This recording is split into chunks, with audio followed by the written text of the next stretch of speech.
Former President Bill Clinton is calling on the Supreme Court to overturn a law he signed that bars federal recognition of same-sex marriages. Clinton says the Defense of Marriage Act, which he signed into law in 1996, is incompatible with the Constitution. He writes in a Washington Post op-ed that he signed the law to avoid legislation that would have been even worse for gays.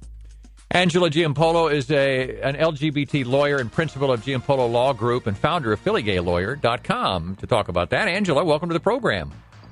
Thanks, Ernie. Thanks, Rachel, for having me. Appreciate your coming on. What did you think of President Clinton's op-ed piece? I mean, Clinton calling DOMA discriminatory was absolutely historical. It's rare for a former president to admit mistakes that they made in office, but I think it's even rarer still to actually disavow a major piece of legislation that they signed days before its constitutionality is about to go before the Supreme Court. Don't you think, though, that the cause has come a long way in the past, say, 20 years? I mean, not quite 20 years, but almost, Angela, in that at the time, President Clinton was dealing with a different climate in this country, and he was dealing with don't ask, don't tell. And at the time, he said that was the best he could do. And perhaps maybe DOMA is the same thing, and him saying that it was either sign this or sign something that'd be worse for gays. Right. Do you think he was doing the best with what he had at the time? Is what I'm asking. I think. Yes and no. I mean, I think the simple answer, despite what he says in his op-ed, I think the simple answer is that he got boxed in by his political opponents. Right. I mean, his administration was light years ahead on gay rights, and he publicly opposed same-sex marriage to appease the other side, but at the same time was anti-gay discrimination. And this bill, I really think, was a strategic move on the Republicans to force him to have to pick between the two with his impending 1996 election coming up. And I think there was a genuine belief in the Clinton administration that if he vetoed DOMA, that his reelection would literally be in jeopardy.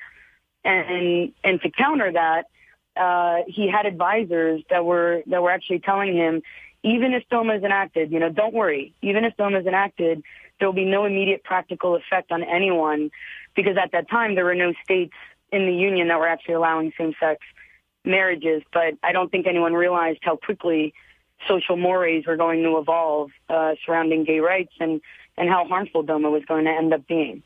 So I think it was a political move on his part. Mm-hmm. What has been the effect of DOMA? Last year alone, we're quantifying that 9,000 same-sex couples filed estate tax returns, meaning someone passed away. Of those, 40 couples had an average tax burden of nearly $4 million each.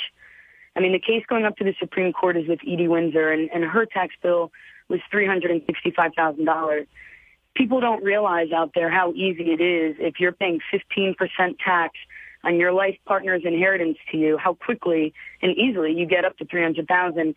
Last year alone, we have 40 couples with an average of a $4 million tax each. And that's just one. I mean, there are 1,138 federal rights that LGBT couples don't have, and the inheritance tax exemption is just one of them. So in 17 years, if last year alone, 9,000 couples faced tax discrimination in 17 years, I can't even imagine what the financial and emotional and psychological impact has been of DOMA. All right. How is this going to play out in the Supreme Court, do you think? A lot of people don't realize that there are two cases going up to the Supreme Court, and the DOMA case, Windsor, is actually only attacking Article 3, right? That the federal government should not be allowed to define marriages between a man and a woman, that's discriminatory. But not all of DOMA is going in front of the Supreme Court. And then the other case is the Prop 8 case, the California case, which would deal with whether or not states have the right. I live in Pennsylvania, and Pennsylvania currently has a mini DOMA. And Prop 8 deals with whether or not Pennsylvania as a state is allowed to do that.